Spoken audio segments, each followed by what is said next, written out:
باب اول عشق مصطفیٰ صلی اللہ علیہ وسلم۔ بسم اللہ الرحمن الرحیم، نحمدہ ونصلی ونسلم علی حبیبہ الکریم۔ ایمان و اطاعت رسول صلی اللہ علیہ وسلم۔ ارشاد باری تعالیٰ ہے، اے حبیب صلی اللہ علیہ وسلم، بے شک ہم نے تمہیں بھیجا حاضر و ناظر اور خوشی اور ڈر سنانا، تاکہ اے لوگو تم اللہ اور اس کے رسول پر ایمان لاؤ اور رسول کی تعظیم و توقیر کرو اور صبح و شام اللہ کی پاکی بولو۔ سورہ الفتح آیت نمبر 8 اور 9۔ اسی صورت کی آیت 13 میں فرمایا گیا، اور جو ایمان نہ لائے اللہ اور اس کے رسول پر تو بے شک ہم نے کافروں کے لیے بھٹکتی ہوئی آگ تیار کر رکھی ہوئی ہے۔ کنز الایمان از اعلیٰ حضرت امام احمد رضا محدث بریلوی قدس سرہ۔ دوسری جگہ ارشاد ہوا، تو ایمان لاؤ اللہ اور اس کے رسول پر اور اس نور پر جو ہم نے اتارا۔ سورہ التغابن آیت نمبر 8۔ مزید ارشاد ہوا، تو ایمان لاؤ اللہ اور اس کے رسول بے پڑے غیب بتانے والے پر، کہ اللہ اور اس کی باتوں پر ایمان لاتے ہیں اور ان کی غلامی کرو کہ تم راہ پاؤ۔ سورہ اعراف آیت نمبر 157۔ اسی صورت کی آیت نمبر 157 کے آخر میں فرمایا گیا کہ وہ جو اس پر ایمان لائیں اور اس کی تعظیم کریں اور اسے مدد دیں اور اس نور کی پیروی کریں جو اس کے ساتھ اترا، وہی بامراد ہوا۔ کنز الایمان۔ ان آیات کریمہ سے معلوم ہوا کہ حضور صلی اللہ علیہ وسلم کی نبوت و رسالت پر ایمان لانا اور آپ کی تعظیم و توقیر کرنا فرض ہے۔ کتاب الشفاء میں ہے کہ نبی کریم صلی اللہ علیہ وسلم پر ایمان لانے کا مطلب یہ ہے کہ اللہ تعالیٰ کی وحدانیت، محمد رسول اللہ صلی اللہ علیہ وسلم کی نبوت و رسالت اور احکام الہیہ جو حضور صلی اللہ علیہ وسلم نے بیان فرمائے، ان سب کا زبان سے اقرار اور دل سے تصدیق کرے۔ جب زبانی اقرار، قلبی تصدیق دونوں جمع ہوں گے تب ہی ایمان مکمل ہوگا۔ محض زبانی اقرار رسالت کو قرآن حکیم نے منافقت قرار دیا ہے۔ سورہ منافقون کی پہلی آیت میں ارشاد ہوا، جب منافق تمہارے حضور حاضر ہوتے ہیں تو کہتے ہیں کہ ہم گواہی دیتے ہیں کہ حضور بے شک یقیناً اللہ کے رسول ہیں، اور اللہ جانتا ہے کہ تم اس کے رسول ہو، اور اللہ گواہی دیتا ہے کہ منافق ضرور جھوٹے ہیں۔ کنز الایمان۔ نبی کریم صلی اللہ علیہ وسلم پر ایمان لانے کے ساتھ ہی آپ کی اطاعت و اتباع بھی واجب ہو گئی۔ قرآن کریم کی چند آیات ملاحظہ ہوں، اے محبوب تم فرما دو کہ لوگو اگر تم اللہ کو دوست رکھتے ہو تو میرے فرما بردار ہو جاؤ، اللہ تمہیں دوست رکھے گا اور تمہارے گناہ بخش دے گا، اور اللہ بخشنے والا مہربان ہے۔ آل عمران آیت نمبر 31۔ تم فرما دو کہ حکم مانو اللہ کا اور اس کے رسول کا۔ آل عمران آیت نمبر 32۔ اور اللہ و رسول کی اطاعت کرو اس امید پر کہ تم رحم کیے جاؤ۔ آل عمران آیت نمبر 132۔ اور اللہ کا حکم مانو اور رسول کا حکم مانو۔ سورہ التغابن آیت نمبر 12۔ اور جو کچھ رسول تمہیں دیں عطا فرمائیں وہ لو، اور جس سے منع فرمائیں باز رہو۔ سورہ حشر آیت نمبر 7۔ اے ایمان والو، اللہ کا حکم مانو اور رسول کا حکم مانو۔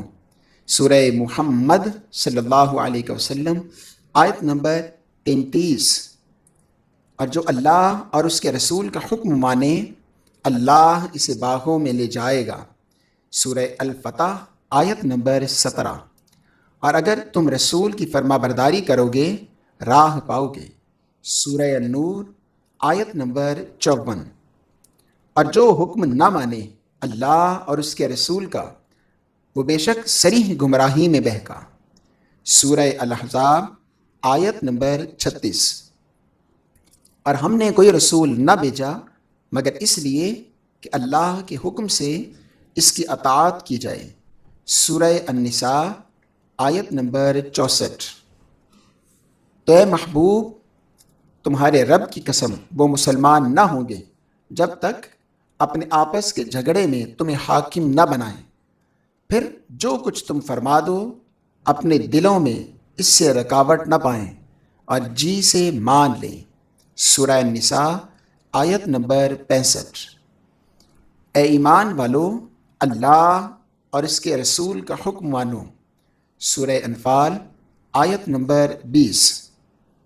جس نے رسول کا حکم مانا بے شک اس نے اللہ کا حکم مانا۔ سورہ النساء آیت نمبر 80۔ جس دن ان کے منہ الٹ الٹ کر آگ میں تلے جائیں گے، کہتے ہوں گے ہائے کس طرح ہم نے اللہ کا حکم مانا ہوتا اور رسول کا حکم مانا ہوتا۔ سورہ احزاب آیت نمبر 66۔ یہ نبی مسلمانوں کا ان کی جان سے زیادہ مالک ہے۔ سورہ احزاب آیت نمبر 6۔ ان آیات کریمہ سے معلوم ہوا کہ اللہ تعالیٰ سے سچی محبت کرنے والوں کو نبی کریم صلی اللہ علیہ وسلم کی پیروی و اتباع کرنی چاہیے، اور حضور صلی اللہ علیہ وسلم کے اطاعت در حقیقت اللہ تعالیٰ ہی کی اطاعت ہے۔ اس لیے اللہ تعالیٰ نے قرآن پاک کی متعدد آیات میں اپنی اطاعت کے ساتھ اپنے رسول صلی اللہ علیہ وسلم کی اطاعت کا بھی حکم دیا۔ یہ بھی معلوم ہوا کہ رسول معظم صلی اللہ علیہ وسلم کی اطاعت کے منکر آخرت میں جہنم کا ایندھن بنا دیے جائیں گے۔ محبت مصطفیٰ صلی اللہ علیہ وسلم۔ لحد میں عشق رخ شاہ کا داغ لے کر چلے، اندھیری رات سنی تھی چراغ لے کر چلے۔ نبی کریم صلی اللہ علیہ وسلم کی محبت ایمان کی روح اور دین کی اصل ہے۔ محبت رسول اور عشق مصطفیٰ صلی اللہ علیہ وسلم کی معنی اور اس کی حقیقت علماء حق نے اپنے اپنے انداز میں بیان فرمائی ہے۔ اگرچہ الفاظ مختلف ہیں لیکن روح سب کی ایک ہی ہے۔ چنانچہ حضرت سفیان ثوری رحمۃ اللہ تعالی علیہ فرماتے ہیں کہ اطاعت رسول صلی اللہ علیہ وسلم محبت ہے۔ یحییٰ بن معاذ کہتے ہیں کہ محبت ایک کیفیت ہے جسے الفاظ میں بیان کرنا ممکن نہیں۔ بعض اہل علم کا قول ہے کہ محبت محبوب کی رضا چاہنے کا نام ہے۔ بعض کے نزدیک محبوب کی پسند کو اپنی پسند اور اس کی ناپسند کو اپنی ناپسند بنا لینا محبت ہے۔ بعض نے محبوب کے ذکر کے دوام کو محبت قرار دیا ہے۔ بعض کے نزدیک دل سے محبوب کے دوام کو محبت قرار دیا ہے۔ بعض کے نزدیک دل سے محبوب کے سوا سب کچھ فنا کر دینے کا نام محبت ہے۔ مدارج النبوہ سورہ توبہ آیت نمبر 24 میں ارشاد ہوا، تم فرماؤ اگر تمہارے باپ، تمہارے بیٹے اور تمہارے بھائی اور تمہاری عورتیں اور تمہارا کنبہ اور تمہاری کمائی کے مال اور وہ سودا جس کے نقصان کا تمہیں ڈر ہے اور تمہاری پسند کا مکان، یہ چیزیں اللہ اور اس کے رسول اور اس کی راہ میں لڑنے سے زیادہ پیاری ہوں تو راستہ دیکھو، یہاں تک کہ اللہ اپنا حکم یعنی عذاب لائے، اور اللہ فاسقوں کو راہ ہدایت نہیں دیتا۔ کنز الایمان۔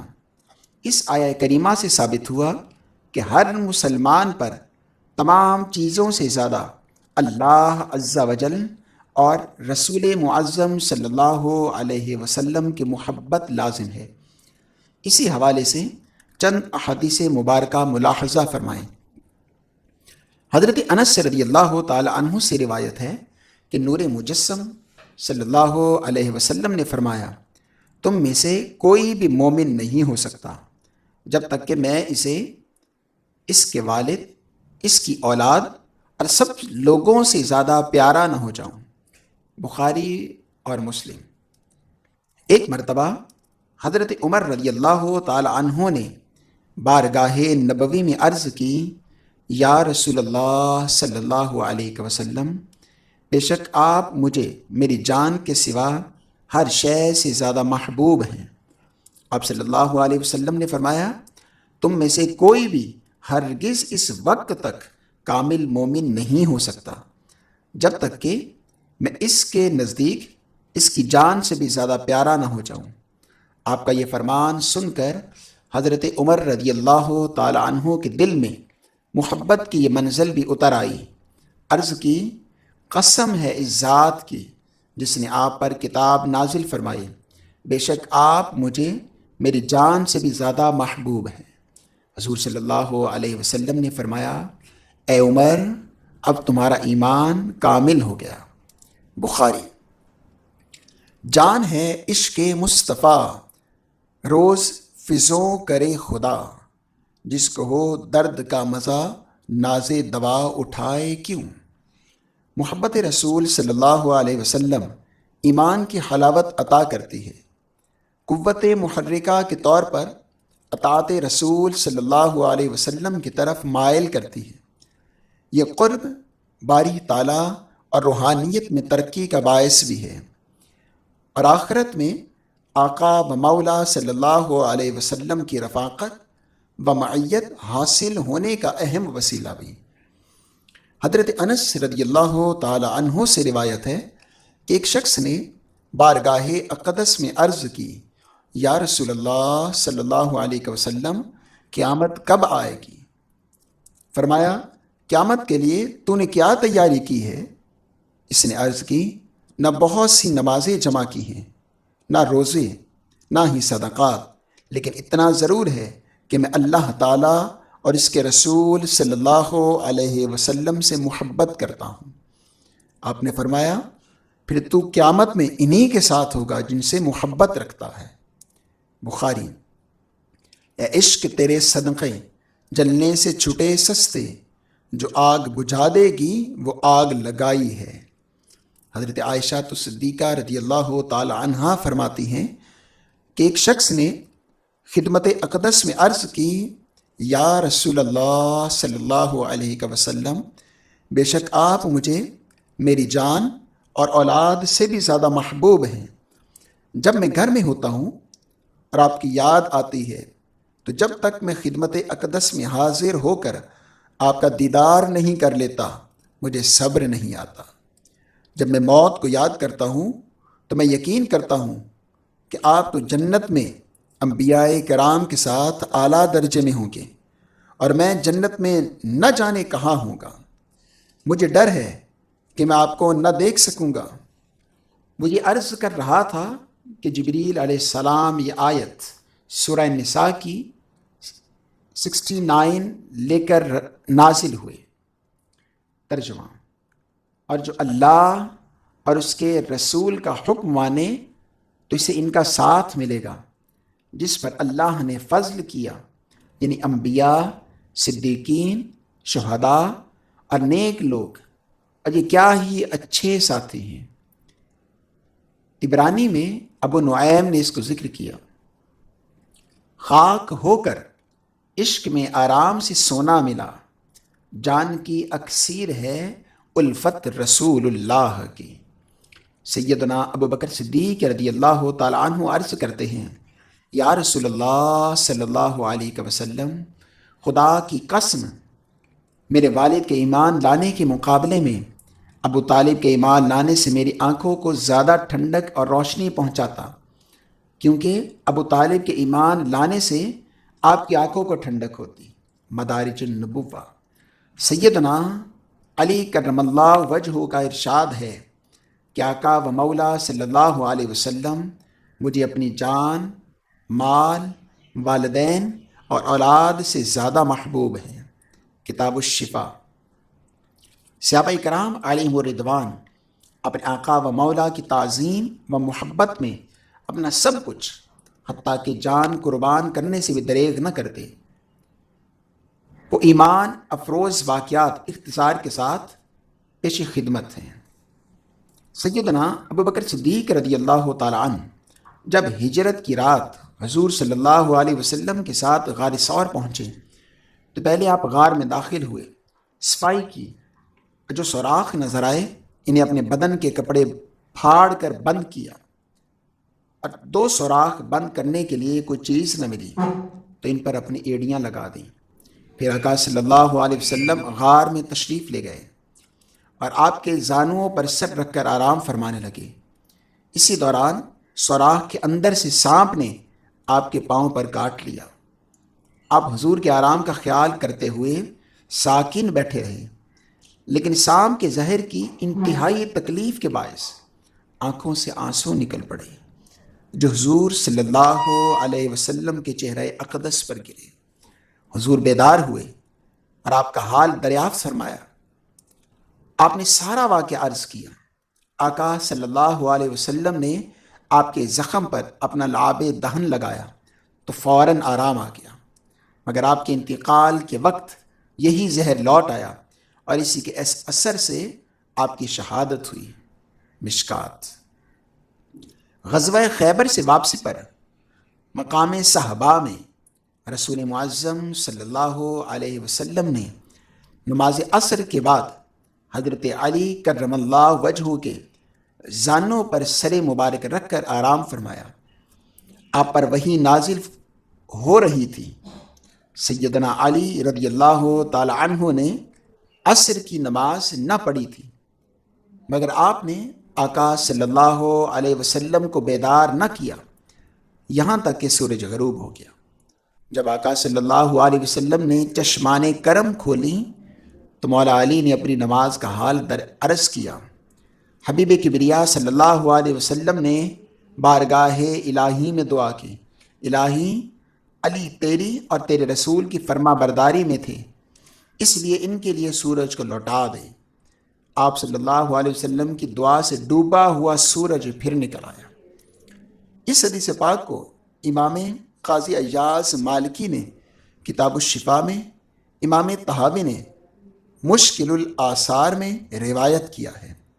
اعلیٰ حضرت نے خوب فرمایا، مولا علی نے واری تیری نیند پر نماز، اور وہ بھی عصر، سب سے جو اعلیٰ خطر کی ہے۔ صدیق بلکہ غار میں جاں اس پر دے چکے، اور حفظ جاں تو جانے فروز غرر کی ہے۔ ثابت ہوا کہ جملہ فرائض فرو ہیں، اصل الاصول بندگی اس تاجور کی ہے۔ شیخ عبدالحق محدث دہلوی مدارج النبوہ میں فرماتے ہیں، محبت اہل ایمان کے دلوں کی زندگی اور ان کی روحوں کی غذا ہے۔ مقامات رضا اور احوال محبت میں یہ مقام سب سے بلند اور افضل ترین ہے۔ امام المحدثین کے اس ایمان افروز قول میں ان لوگوں کے اعتراض کا جواب بھی موجود ہے جنہیں یہ شکایت ہے کہ اہل سنت کے علماء تو جب دیکھو عشق رسول یا محبت رسول صلی اللہ علیہ وسلم کی باتیں کرتے ہیں، کبھی نعتیں پڑھ رہے ہوں گے، کبھی درود السلام۔ اس مسئلے کو سلجھانے کے لیے مثال عرض کرتا ہوں۔ فرض کیجئے کہ آپ کے مکان میں ایک پودا لگا ہوا ہے اور آپ اسے روزانہ پانی دیتے ہیں۔ کوئی شخص یہ کہے کہ جناب یہ کہاں کا انصاف ہے کہ آپ خود تو عمدہ عمدہ کھانے کھائیں، بہترین مشروب پئیں، اور اس پودے کو روزانہ صبح و شام صرف پانی ہی دیں۔ اگر آپ اس کے فریب میں آ گئے اور آپ نے پودے کو ایک دن پانی دیا، دوسرے دن تیل، تیسرے دن گھی، اور چوتھے دن کوئی اور قیمتی غذا وغیرہ، اب آپ بتائیے کہ کیا اس طرح پودے کی آبیاری ہوگی؟ کیا اس کی نشو و نما ہوگی؟ ہرگز نہیں۔ ہر عقل مند یہی کہے گا کہ پودے کی آبیاری اور نشو و نما پانی سے ہوتی ہے۔ بس اسی طرح اہل سنت کی روحانی نشو و نما صرف عشق مصطفیٰ اور ذکر رسول صلی اللہ علیہ وسلم سے ہوتی ہے۔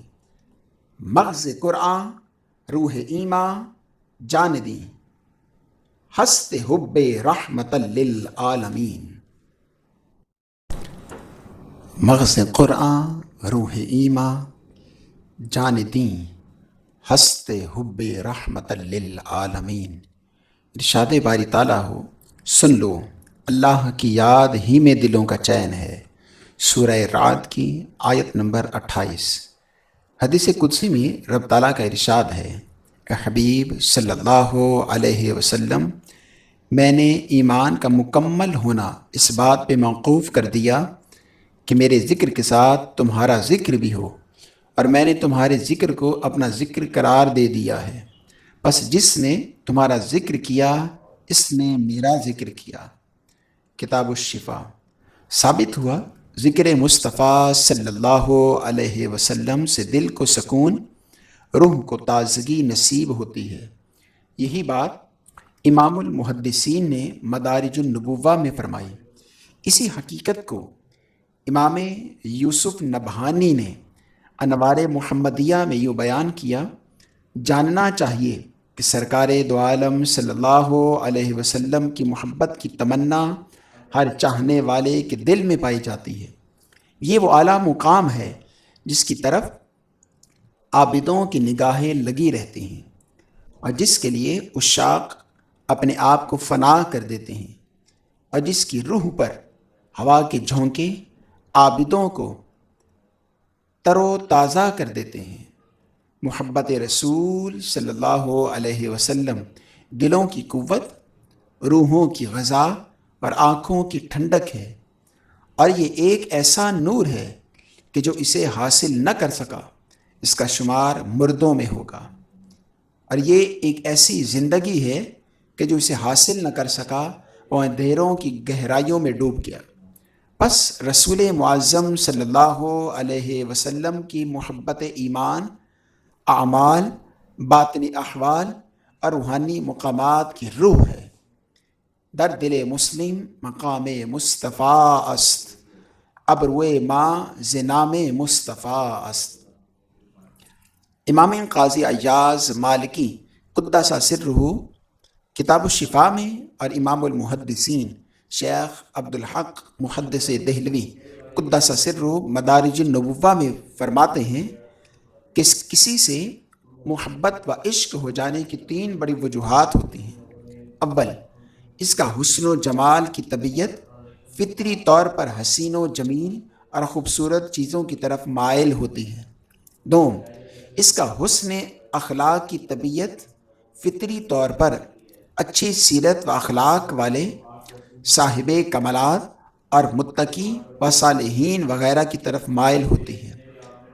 نمبر 3، اس کا انعام و احسان کی طبیعت فطری طور پر انعامات دینے والے اور احسان کرنے والے کی طرف مائل ہوتی ہے۔ یہ بات بالکل واضح ہے کہ رحمت عالم صلی اللہ علیہ وسلم کی ذات گرامی ان تمام صفات اور کمالات کی جامع ہے جو محبت کے اسباب اور عشق کے موجب ہیں۔ اب ہم قرآنی آیات، احادیث نبوی اور جلیل القدر ائمہ کرام کی کتب معتبرہ کی روشنی میں مذکورہ تینوں اسباب کا اجمالی طور پر جائزہ لیتے ہیں۔